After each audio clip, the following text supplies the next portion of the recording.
Bienvenidos a Mecánica Automotriz RSMZ. Aquí nos llegó este caso con un Octra Design 2007. Llegó con un ruido arriba del motor muy fuerte. Se pensaba que eran los taquetes, pero cuando destapamos nos damos cuenta de que el problema era que la lata que va en el tapa de válvula se desprendió y estaba tirado arriba de la leva. Como pueden ver, ahí la lata está suelta y estaba tirada arriba de la leva y hacía un ruido extraño. Los remaches y todo está perfecto. No sé, no entiendo cómo esa lata se soltó, pero estaba tirada arriba. No está golpeado, no está maltratado, no sé cómo se soltaron,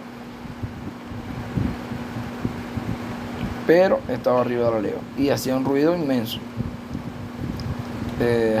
Se va a proceder a ponerle otra tapa. El dueño va a buscar la otra tapa y vamos a proceder a cambiarla, pues.